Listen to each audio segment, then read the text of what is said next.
Okay, first of all என்னை பத்தி சொல்லிக்கிறதுக்கு முன்னாடி டுடே சீஃப் கெஸ்டா நியர்பை கிருஷ்ணகிரியிலிருந்து நமக்காக டைம் கொடுத்திருக்காரு. My ideal person.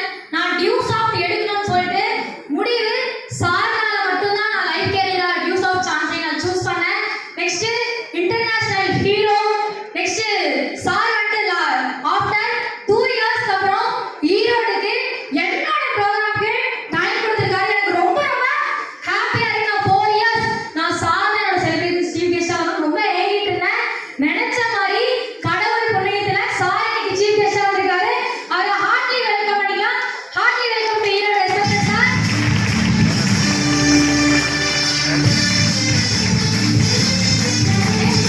Next honour guest Kanagaraj sir. My god, my mentor. அவர் இல்ல அப்படின்னா லாஸ்ட் 5.5 இயர்ஸ் நான் டியூஸ் ஆஃப் ஜர்னி பண்ணிருக்க முடியாது. அந்த ஒரு காட் பர்சனால மட்டும் தான் நான் டியூஸ் ஆஃப் பண்ணிட்டு இருக்கேன். அவரையும் ஆனர் பண்ணிக்கிறேன். நெக்ஸ்ட் வந்து special guest respected mister Selvamani sir. அவரோட நிறைய நாலேஜ்னாலே நான் இந்த இடத்துக்கு வந்திருக்கேன். அவரையும் நான் வெல்கம் பண்ணிக்கிறேன். சரி, ஓகே, என்னை பத்தி சொல்லிக்கிறேன். என்னோட பேர் வெள்ளையம்மாள். நான் வளர்ந்த ஊர் வந்து வெள்ளகோவில், திருப்பூர் டிஸ்ட்ரிக்ட்ல இருக்குது. இங்கிருந்து ஒரு 45 கிலோமீட்டர். சரிங்களா?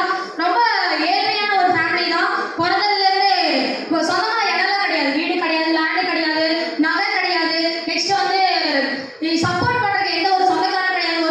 ஒரு சொத்து கூட அமௌண்ட் சப்போர்ட் பண்றதுக்கு இல்லாத ஒரு ஃபேமிலியில இருந்து தான் நான் வந்திருக்கேன். அப்பா வந்து வெள்ளகோயில்ல பஸ் ஸ்டாண்ட்ல பொறிக்கடை தள்ளுவண்டி கடை தான் வச்சிருக்காங்க. அம்மா வந்து அப்பப்ப கட்டட வேலைக்கு போவாங்க. எங்க அண்ணா வந்து சண்டை ஒர்க் போயிட்டு இருக்காரு. சரிங்களா? இந்த மாதிரி ஒரு நார்மல் ஃபேமிலி தான். சரிங்களா? நான் ஸ்கூல் படிக்கும் போது எப்படி இருப்பேன்னா, எனக்கு வந்து செல்ஃப் கான்ஃபிடென்ட்டா கிடையாது. யாராவது ஒரு விஷயம் ரிப்பீட்டாவே நான் அழுக ஆரம்பிச்சிருவேன். அழுகிறது எப்படின்னா ஒரு 2 மணி நேரம் அழுவேன். அந்த மாதிரி இருந்தேன். நெக்ஸ்ட் வந்து எனக்கு எல்லாருமே என் கூட யாரும் ஃப்ரெண்ட்ஸ் எல்லாம் அவ்வளோக்கு பழக மாட்டாங்க. எனக்கு யாருமே பிடிக்காது ஸ்கூல் டைம். ஏன்னா நான் நிறைய டைம் வந்து அழுதுகிட்டே இருப்பேனா. நெக்ஸ்ட் வந்து நான் ரொம்ப கருப்பா இருக்கிறேன் அப்படின்னு சொல்லிட்டு வந்துட்டு எங்கிட்ட நிறைய பேர் ஃப்ரெண்டாகவே பேச மாட்டாங்க. ஒரு 12th வரைக்கும் நான் அப்படிதான் இருந்தேன். சரி, ஓகே. நெக்ஸ்ட் வந்துட்டு அந்த மாதிரி இருந்த டைம்ல நெக்ஸ்ட் நான் ஸ்கூல் படிக்கும் போது எனக்கு ஹெல்த்ல கை காலெல்லாம் அலர்ஜி வரும். அந்த மாதிரி டைம்ல இருந்துச்சு. காலேஜ் ஃபர்ஸ்ட் இயர் போறேன். நான் வந்து நல்லா படிப்பேன். ஏன்னா குடும்ப சூழ்நிலைங்களா. 10th வந்து 460 மார்க்குங்க வெள்ளகோயில் பஸ் ஸ்டாண்ட் ஸ்கூல்ல 460 மார்க் ஸ்கூல் செகண்ட் வந்திருந்தேன். 12th 426 மார்க்கு ஃபர்ஸ்ட் குரூப் எடுத்திருந்தேன். அதுலயும் வந்து நான் கிளாஸ்ல செகண்ட் வந்தேன். அந்த மாதிரி நல்லா படிக்கிற ஒரு பொண்ணு தான். காலேஜ் ஃபர்ஸ்ட் இயர் போறேன். ஆனா எல்லாமே எனக்கு டோட்டல் அப்படி கொலாப்ஸ் ஆகும். எல்லாமே இங்கிலீஷ். ஏன்னா நான் வந்து இங்கிலீஷ் எனக்கு அவ்வளவு வராது. மனப்பாடம் பண்ணி தான் எக்ஸாமே நான் வந்து எழுதுவேன். அந்த மாதிரி டைம்ல தான் நான் காலேஜ் ஃபர்ஸ்ட் இயர்ல 11th காலேஜ் படிக்கும் போது அப்பயே நல்லா படிக்கிற பொண்ணு கூட தான் சேருவாங்க. என் கூட யாருமே சேர மாட்டாங்களா. கம்மன் ஒரு வேலை நம்ம சூசைட் பண்ணிக்கலாமா அப்படின்னு சொல்லிட்டு நான் நிறைய டைம் திங்க் பண்ணியிருக்கேன்.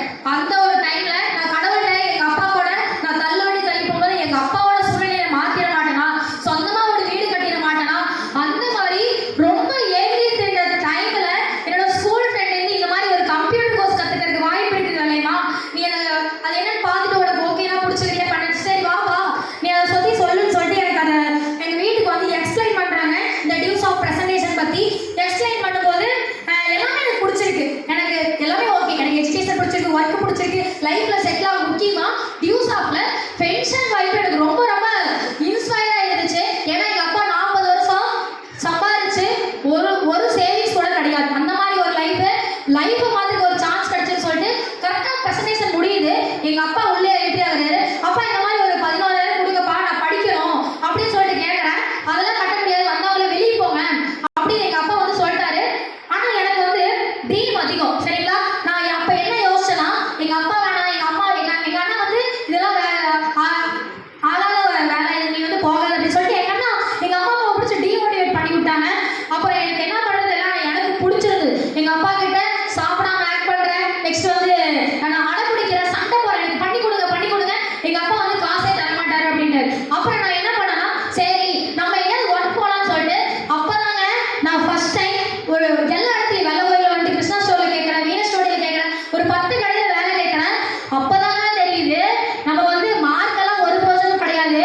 பேச்சு தான் முக்கியம், ட்ரெஸ்ஸிங் சென்ஸ் முக்கியம். நான் வேலை கேட்கும் போது நான் போட்டுக்கிற ட்ரெஸ்ஸோட காஸ்டே 300 தான் இருக்கும். எனக்கு தலை ஒழுங்கா சீவ தெரியாது, நெக்ஸ்ட் மேக்கப் போட தெரியாது. எனக்கு வந்து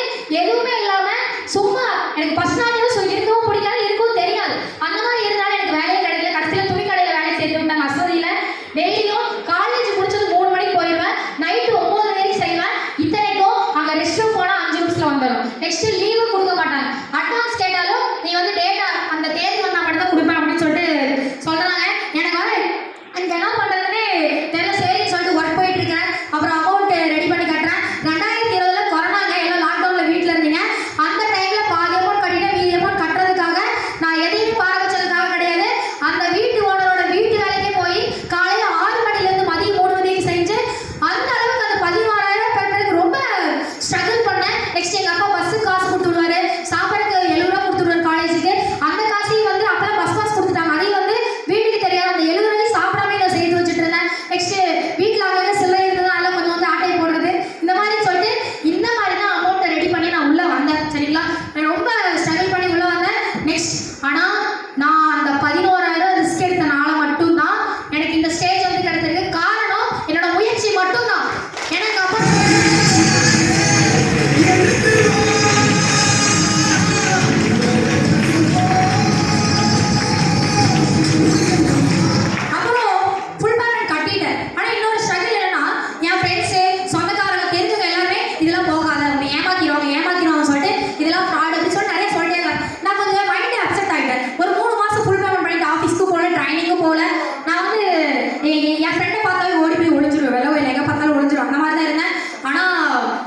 ஏதோ கடவுள் புண்ணியத்தில் ஒரு டைம் அவர் கண்ணில் மாட்டிட்டேன்.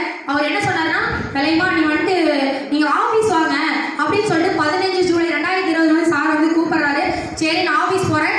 என்ன சொல்கிறாருன்னா, மேடம் டியூஸ் ஆஃப் கோர்ஸ் 30 கோர்ஸ் எடுத்துக்கோங்க, ஃபீஸ் சர்ச் பண்ணி பாருங்க அப்படின்னு சொல்லி நான் சர்ச் பண்ணி நானே என் கையால் பார்க்குறேன், கண்ணால் பார்க்குறேன். 30 கோர்ஸோட ஃபீஸ் மட்டுமே 45 லட்சம் ரூபா. எஜுகேஷனை 11,000 ரூபாயில யாராவது 10 இயர்ஸ் கொடுப்பாங்களா? அப்படின்னா இவ்வளோ பெரிய ஆப்பர்ச்சுனிட்டி மற்றவங்க குறை சொல்கிறான்னு சொல்லிட்டு நான் 6 மாதம் வேஸ்ட் பண்ணிட்டேன் அப்படின்னு சொல்லிட்டு நான் ஃபீல் பண்ணிட்டு இருந்தேன். அப்படியே டியூஸ் ஆஃப் வந்து ஜாயின் பண்ணி ஒர்க் ஸ்டார்ட் பண்ணுறேன். அதில் வந்து என்னோட பர்த்டே அன்னைக்குங்க டியூஸ் ஆஃப்ட் ஃபர்ஸ்ட் நாள் வந்து கிரியேட் ஆகுது. அது எனக்கு ரொம்ப ப்ரௌடாக இருந்துச்சு. ஏன்னா பர்த்டே அன்னைக்கு என்னடா எதுவுமே இல்லாமல் சொல்லிட்டு அழுதுட்டு இருந்தேன். ஆனால் என்னோட கடவுள் வந்து ஒரு டியூஸ் ஆஃப்ட் தான் உன் பர்த்டேக்கு கொடுத்த கிஃப்ட்னு சொல்லிட்டு ஃபர்ஸ்ட் நாள் வந்து கிரியேட் பண்ணியிருந்தாங்க. நெக்ஸ்ட் வந்து அப்படியே டியூஸ் ஆஃப்ட் வந்து படிப்படியாக பண்ணிட்டு இருக்கிறேன். நிறைய வந்து ஸ்ட்ரகிள் வருது. சரிங்களா, இதெல்லாம் வந்து ஏமாத்து வேலை, நீ போகாத அப்படின்னு சொல்லிட்டு என் சொந்தக்காரங்க சைடில் இருந்து எங்கள் மாமாலாம் வந்து இதெல்லாம் நீ போகாதுன்னு சொல்லிட்டு நிறைய தேவையில்லாத நெகட்டிவ் வீடியோஸ் அமைச்சிட்டு இருந்தாங்க. எங்கள் தாய் மாமா கிட்டேயும் நான் பேசுறது இல்லைங்க. காரணம் என்னன்னா, இவ்வளோ பெரிய பிளாட்ஃபார்ம் இருக்குது, இதை பற்றி ஒருத்தவங்க குறை சொல்கிறாங்கன்னா நான் என்னால் ஏற்றுக்க முடியாது. நான் டியூஸ் ஆஃப்ட்டுக்காக எதை வேணாலும் இருப்பேன். ஆனால் எதுக்காக டியூஸ் ஆஃப் மட்டும் இழக்கக்கூடாதுன்னு சொல்லிட்டு தான் லாஸ்ட் 5 இயர்ஸ் நான் டியூஸ் ஆஃப் வந்து பண்ணிட்டு இருக்கேன். நெக்ஸ்ட் வந்து அப்படியே படிப்படியாக ஒர்க் பண்ணிட்டு இருக்கிறேன். அந்த டைமில் வந்து எனக்கு மறுபடியும் அலர்ஜி வந்துருச்சு. இங்கிருந்து இது வரைக்கும் அலர்ஜி வந்துருச்சு. அடுத்து காலில் இதுலேருந்து இது வரைக்கும் அலர்ஜி வந்துருச்சு. ஆனால் அப்பயும் அந்த டைமே நான் ஃபீல் பண்ணிட்டு தான் இருந்தேன். இந்த மாதிரி வந்துட்டு சரி ஓகே, அந்த ஃபர்ஸ்ட் ப்ரொமோஷன் ஆகிற 2 மந்த்க்கு முன்னாடி அலர்ஜிலாம் அதிகமாகிடுச்சு. ஃபீல்டுக்கு போகும்போதெல்லாம் அந்த ட்ரெஸ்ஸில் வந்து ரத்தம் படிச்சிருமா, பார்க்குறவங்க என்ன சொல்லுவாங்க, என்ன கை காலெலாம் இப்படி இருக்குன்னு சொல்லிட்டு ஒரு மாதிரி பார்க்க ஆரம்பிச்சிட்டாங்க. சரி ஓகே, நம்ம ஒரு 2 மந்த் வந்து வெயிட் பண்ணணும்னு சொல்லிட்டு வெயிட் பண்ணிட்டு இருக்கேன். அந்த டைம்ல என் டீம் ஒர்க் மூலமா காலேஜ் 3rd இயர் படிக்கும் போது 2 வீக்ஸ் இன்கம் மட்டுமே 14,500 ரூபா டியூஸ் ஆஃப் வந்து கிரியேட் ஆயிருச்சு காலேஜ் படிக்கும் போது. ஏன்னா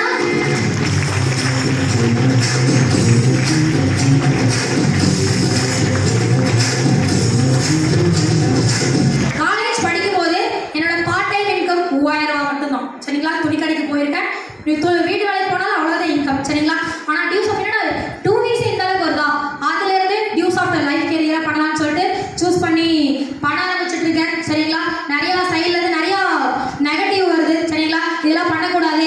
ஏன்னா என் ஜூனியர்ஸ்லாம் பசங்களாம் இருப்பாங்க. நான் பசங்க கூட போனால் இவன் வந்து ப்ராசிக்யூட் வேலை செய்கிறா, அப்புறம் வந்துட்டு பார்க்குறவங்க எல்லாரும் எங்கள் அப்பா அம்மாட்ட போய் என்னை பற்றி தப்பாக போட்டு கொடுத்துருவாங்க.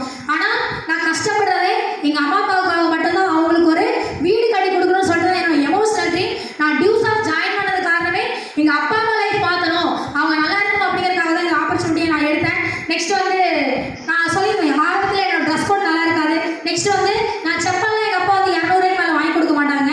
சரிங்களா, எல்லாம் காலேஜ் ஃபர்ஸ்ட் இயர் போகும்போது அழகாக ட்ரெஸ் போட்டு போவாங்க. ஆனால் என்கிட்ட 11th 12th எடுத்து துணி தான் நான் போயிருக்கேன். அப்போ கூட அப்பா எங்கள் அப்பா ட்ரெஸ் எடுத்து கொடுக்கல. டியூஸ் ஆஃப்ட் காசு மூலயமா தான் கிட்டத்தட்ட ஒரு 30 செட் ட்ரெஸ் எடுத்தேன். காரணம் அதுவும் டியூஸ் ஆஃப்ட் தான். சரிங்களா, ஏன்னா இதில் இன்கம் பண்ணுற வாய்ப்பு வந்து இருந்துச்சு. நெக்ஸ்ட் வந்துட்டு நான் இது வரைக்கும் வெள்ளை கோயில் விட்டு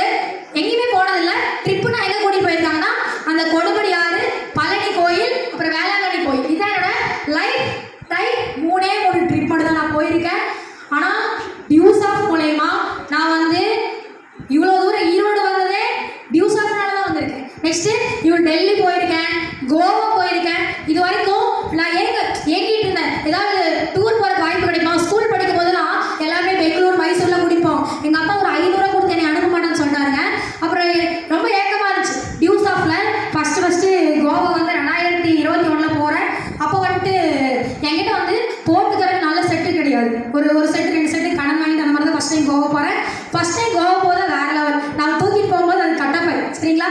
எல்லாருமே வந்து பேக் ட்ராலியில் எடுத்துட்டு வரேன். நான் கொஞ்சம் வித்தியாசமா, ஏன்னா அது எனக்கு டூர்லாம் போக தெரியாது, அது எப்படி இருக்குன்னு எதுவுமே தெரியாது. கட்டப்பை தூக்கிட்டு இந்த சைடு வந்து ஒரு போசி, சாப்பாடு போசி இந்த சைஸுக்கு இருக்கும். அந்த மாதிரி தான் ஃபர்ஸ்ட் வந்து கோவா வரேன். அப்போ என்ன அந்த கோவா போகும்போது இன்னொரு விஷயம் சொல்ல மாட்டேன் சரிங்களா. நான் டியூ சாப்பிட்டு ஃபர்ஸ்ட் தமிழ்நாட்டில் பொண்ணுகளை நான் தான் எடுத்திருக்கேன். ஆனால் இது ஒரு முக்கியமான விஷயம் என்ன சொல்ல வரேன்னா, நான் தனியாக ஆஃபீஸில் 20-30 பசங்க இருப்பாங்க. நான் சிங்கிளாக இருக்கும் போதே என் மேலே இவ்வளோ துளி கூடங்க தப்பாக யாரும் பார்த்ததில்லை, இவ்வளோ இன்ச்சு கூட யாரும் டச் பண்ணதில்லை. இவ்வளோ பாதுகாப்பு இருக்கிறதுனால மட்டும்தான் டியூ சாப்பிட்டு லாஸ்ட் 6 இயர்ஸ் நான் பண்ணிட்டு இருக்கேன் சரிங்களா. அந்த அளவுக்கு டியூ சாப்பிட்டா பாதுகாப்பு.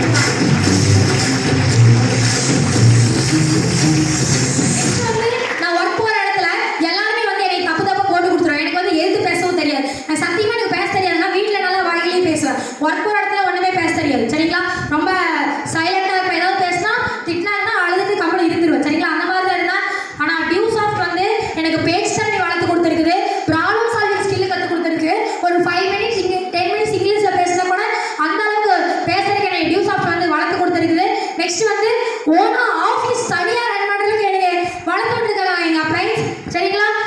எனக்கு இந்த டியூ சாஃப்ட் வாய்ப்பு வந்து கொடுத்தது ரெஸ்பெக்டட் மிஸ்டர் பூவரசன் சார், அவருக்கு நான் தேங்க்ஸ் பண்ணிக்கிறேன். நெக்ஸ்ட்டு நான் இந்த அளவுக்கு வளர்றதுக்கு 2 லீடர் தான் காரணம். ஃபர்ஸ்ட் அவருக்கு வந்து நான் தேங்க்ஸ் பண்ணிக்கிறேன்.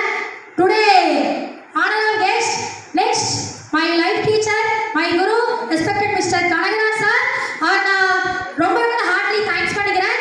நெக்ஸ்ட் வந்து எவ்ரிடே நான் எவ்வளோ ப்ராப்ளம் இருந்தாலும் சரி, எவ்வளோ விஷயம் நாலேஜ் இல்லைனாலும் சரி, எந்த விஷயமா இருந்தாலும் எந்த செகண்ட் கால் பண்ணி கேட்டாலும் மேடம் இதுதான் உங்களுக்கு சொல்லித்தரேன் அப்படின்னு சொல்லிட்டு எனக்கு எல்லா விஷயம் டீச் பண்ணுறாங்க. 2 லீடர் தான் respected mister Santosh sir and Kanagaraj sir. Next சாரோட டுடே சீஃப் கெஸ்ட், அவர் வந்து நான் டியூ சாஃப்ட் ஜாயின் பர்பஸில் என்ன சொல்லுவாருன்னா, மேடம் நீங்கள் டியூ சாஃப்டில் பெரிய லீடர் ஆவீங்கன்னு எனக்கு நம்பிக்கை இருக்குன்னு சொல்லிட்டு நான் லெவல்